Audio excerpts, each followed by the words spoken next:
লোকসভায় বিরোধী দলনেতা, নেতা না আতা সেটা আমরা জানি। নেতা হয় মানুষের ছাতা। আপনি নেতা, মানুষ নেতা না ছাতা? কোন কাজটা করেছেন একটু আমায় বলবেন কি? মুর্শিদাবাদ জেলায় মেডিকেল কলেজ থেকে শুরু করে, বিশ্ববিদ্যালয় থেকে শুরু করে, ITI থেকে শুরু করে, সাগরদিঘি থেকে শুরু করে এই তো আমরা করে দিয়েছি। আপনি কি করেছেন? আপনি কোন কাজটা করেছেন? এবার আমি যখন রেল মিনিস্টার ছিলাম, আমি অনেকগুলো ট্রেন ছিলাম, অনেকগুলো ট্রেন লাইনও করে দিয়ে গিয়েছিলাম। কিন্তু আপনি কিছুদিন তো রেল মিনিস্টার ছিলেন, সেটাও তো আমি দেখেছি, কিন্তু তাতেই বা কি কাজটা আপনি করেছেন আমি না, যাতে আপনারা ভুলে না যান তাই বলছি। কৃষ্ণনগরমপুর নতুন লাইন আমার করে দেওয়া, কৃষ্ণনগর লালগোলা লাইন আমার করে দেওয়া, লালগোলা জিয়াগঞ্জ ডবল লাইন আমার করে দেওয়া, নলাটি সাগরদিঘি ডবল লাইন আমার করে দেওয়া, কলকাতা হাজারদুয়ারি এক্সপ্রেস আমার করে দেওয়া, হাওড়া আজিমগঞ্জ এক্সপ্রেসও আমার করে, অজস্র কাজ আমরা করেছি ক বছরে। তিনি ভোট চাইছেন, তৃণমূল কংগ্রেস তো বহরমপুরে কখনো ভোটে যেতেনি। এই লোকসভা কেন্দ্রে তৃণমূল কংগ্রেসের জন্ম থেকে মালদা দুটো কেন্দ্রে আর বহরমপুর কেন্দ্রে শুধু মিথ্যে কথা বলে জিতে গেছে বারবার। CPM এর সমর্থন নিয়ে, বিজেপির সমর্থন নিয়ে কংগ্রেস এখানে। তাই তো দেখলেন পরশুদিন বিজেপির সভাপতি নাড্ডা বাবু বহরমপুরে মিটিং করলেন, তিনি একবারও মুখে আনলেন না। তার কারণ বিজেপির সবচেয়ে বড় যে সে হচ্ছে আপনাদের এখানকার ক্যান্ডিডেট কংগ্রেসের। আমার লজ্জা ঘৃণা হয়, আমার নিজের দিকে থাকে ঠিক ঠিক। এবার দয়া করে ওকে ভোট দেবেন না, অনেক হয়েছে। কে কত বড় গুন্ডামি করে যেতে, কে কত কি করেছে জীবনে। আমিও তো একদিন কংগ্রেস করতাম, CPM কংগ্রেসের জোট দেখেই চলে এসেছিলাম, আর তৃণমূল কংগ্রেস তৈরি করেছিলাম। আর মনে রাখবেন, তৃণমূল কংগ্রেসটা তৈরি করতে পেরেছিলাম বলে এখান থেকে CPM বিদায় নিয়েছে, তা না হলে এখান থেকে বিদায় নিত না। কেরালায় কুস্তি আর এখানে দোস্তি। মুর্শিদাবাদ কেন্দ্রে দাঁড়িয়েছে কে? না তো তিনি বাবু, মানে যিনি আপনাদের এখানকার কংগ্রেসের প্রার্থী, তার বন্ধু মোহাম্মদ সেলিম। কখনো দাঁড়ায় উত্তর দিনাজপুরে, কখনো দাঁড়ায় হাওয়ায়, কখনো দাঁড়ায় বাতাসে। আর এবার মুসলিম গন্ধ পেয়েছে, ভাবছে সংখ্যালঘু ভোটটাকে যদি ভাগ করে দিতে পারি, হিন্দু মুসলমান করে, বিজেপি যা করে CPMও তাই করে, এখানে কংগ্রেসও তাই করে। সংখ্যালঘু ভোটটাকে যদি ভাগ করে দিতে পারি, তাহলে আমি সিটটা আমিও জিতে যাব, অধীরও জিতে যাবে। এবার আপনাদের শপথ নিতে হবে, ওকেও জেতাবেন না, অধীরকেও জেতাবেন না। তার কারণ এরা দুজনের একজনও এবার জিতবে না। আমাদের লোকেরা সারাক্ষণ পার্লামেন্টের লড়াই করে। মোদিকে বিদায় দিতে গেলে জেনে রাখবেন, তৃণমূল কংগ্রেস একমাত্র দল যত বেশি আসন পাবে তত মোদিকে বিদায় দেবার রাস্তা পরিষ্কার হবে। আমরা যা বলতে পারি, আমরা যা লড়তে পারি, আমরা যা করতে পারি, তা অন্য কেউ করতে পারে না। পরিষ্কার জেনে রাখুন, এটা বিধানসভার ইলেকশন নয়, বাংলার ইলেকশন হলে আমি বাংলা কি করেছি আপনাদের সব বলতাম। কিন্তু একটা দুটোও যদি বলি, আমার রামায়ণ, মহাভারত, কোরআন, বাইবেলে আমার সব কথা বলা হবে না। জন্মালেই বাচ্চাদের গাছ সবুজ শির, মারা গেলেও সমব্যথী 2000 টাকা, বিয়েতেও 25,000 টাকা, কন্যাশ্রী, শিক্ষাশ্রী, ঐক্যশ্রী, ওবিসি, মেধাশ্রী, যজ্ঞশ্রী থেকে শুরু করে লক্ষ্মীর ভাণ্ডার থেকে শুরু করে বিনা পয়সায় রেশন থেকে শুরু করে স্বাস্থ্যসাথী থেকে শুরু করে 10 লক্ষ টাকার স্মার্ট কার্ড থেকে শুরু করে কোনটা করিনি? যা বলেছি মানুষের কাছে প্রত্যেকটা করেছি। আজকে মে দিবস বলে বলছি, ভোট দেবেন এদের। যখন 100 দিনের কাজে মাইনে পাচ্ছিল না গরিব মজদুরগুলো, যারা শ্রম দেয়, শ্রম দান করে, আমি যখন ক্লাস 5-এ পড়তাম তখন একটা কবিতা লিখেছিলাম নজরুল ইসলামের একটা কবিতাকে অনুকরণ করে। তার 4টে লাইন ছিল, এই পৃথিবীর অসহায় তব অবহেলিত সন্তান, মাগে প্রতিকার সহায়তা করো আদি পিতা ভগবান। সম্বলহীন দরিদ্র যারা, আপনজন নেইকো যাদের, অর্থ যাদের আকাশ কুসুম, সমাজে কেউ নেই কি তাদের? তেলা মাথায় তেল যে না দেয়, অন্যায় যে করে না কবু, অপ্রিয় হলেও সত্য বলে যে, সেই তো তোমার প্রাণের প্রভু। এই পৃথিবীর বিপদে আপদে ঘূর্ণি জঞ্জায় যাদের স্থান, যাদের তাজা রক্ত করেছে সুখী সমাজের গড়তে প্রাণ, তারাও আজকে সমাজের নিচে সুখের ভাগী অন্য হয়। দুঃখ তারা সহিবে কেবল সুখের জন্য, তারা কি নয়? এই যে তোমার কেমন বিচার, কেমন তোমার নয়া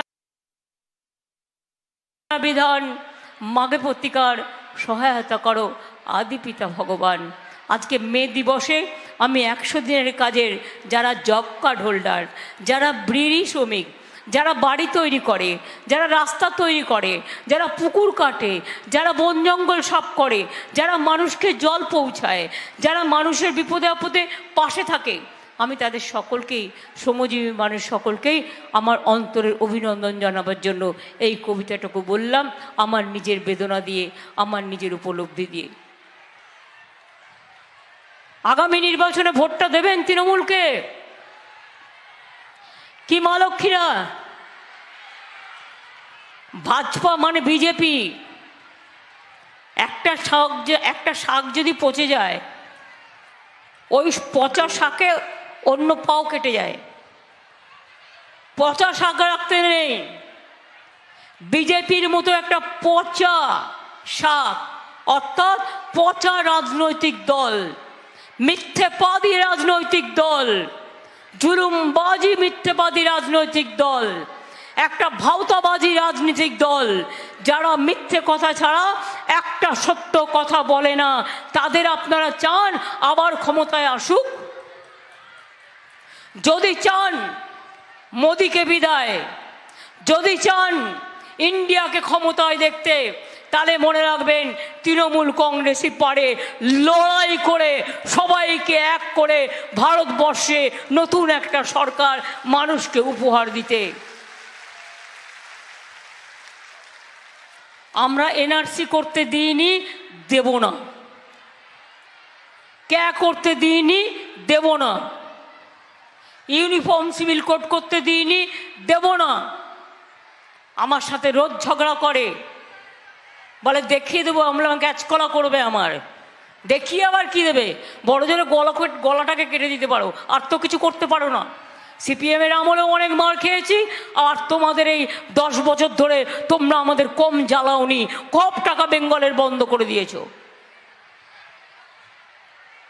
এক হাতে তালি বাজে না।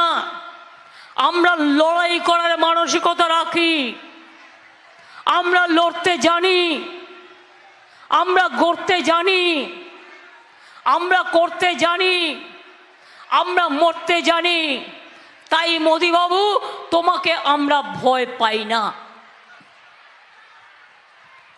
তুমি ভারতবর্ষটাকে আজকে গণতন্ত্রের জেল বানিয়ে দিয়েছ, সব নেতাদের জেলে পুরে দিয়েছ। ইলেকশন কমিশন আমার মাথায় থাক, মহাগুরু আমাদের,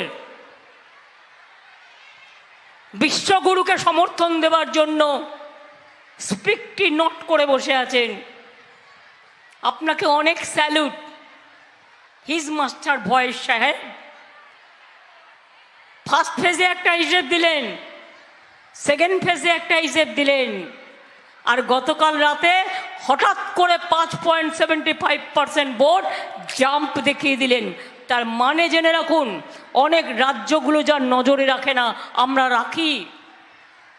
সব রাজ্যগুলোকে may I request all the opposition parties and the state parties belongs to all the states, please take care about your EVM machine and please take care about your counting center, because 19 lakhs EVM machine are missing so long. আমি এটা ইংরেজিতে বললাম এই কারণে যাতে সবাই জানতে পারে, সারা দেশের লোক। What BJP has started? They can change the EVM machine. Gujarat is their state. In our state, central force is there. In the name of central force, they are torturing. But I am not against of central force. আমি শুধু তাদের request করব, आपका बहुत दिन चाकरी है, आप देख लीजिए, बीजेपी नहीं आएगा, नहीं आएगा, नहीं आएगा। वो जो बोलेगा उसका बात में ध्यान मत दीजिए, आप आपका काम कीजिए। আমি সবাইকে বলবো, বিজেপি কি করছে জানেন? बीजेपी क्या कर रहा है देश भर? ईवीएम मशीन पलटा रहा है। हमें अच्छा हिंदी नहीं आता, लेकिन तब भी सबको सतर्क करने के लिए मैं कहने चाहूंगी, देशवासी को, हर पॉलिटिकल पार्टी को याद रखना, जिसको वोट हो गया, जिसको आने वाला दिन वोट है, जो 19 लाख मशीन मिसिंग है, जो हम लोगों को बहुत दिन से पता है, आज तक कोई रिप्लाई नहीं मिला। वो मशीन कहाँ गया? वो मशीन बीजेपी अभी इस्तेमाल कर रहा है, ओरिजिनल मशीन को चेंज करके। मेरे को डाउट है हर जनता का माफिक। इसी के लिए हम लोगों ने जानने चाहते हैं इलेक्शन कमीशन से, कितना असेंबली में, कितना बूथ में, कौन वोटिंग परसेंटेज हुआ है, क्या वोटिंग परसेंट हुआ था, कितना आदमी वोट दिया था, इसको डिटेल्स रहना चाहिए।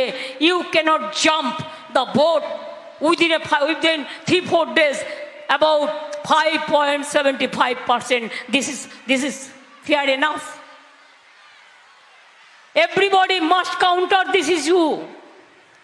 আমাদের পার্টির পক্ষ থেকে আমরা চিঠি দিচ্ছি ইলেকশন কমিশনকে, আমরা লিখেছিও যেখানে যেখানে লিখবার, সবাইকে রিকোয়েস্ট করছি, ask the election commission, meet the election commission and take care about your all voting machine, EVM machine and chips.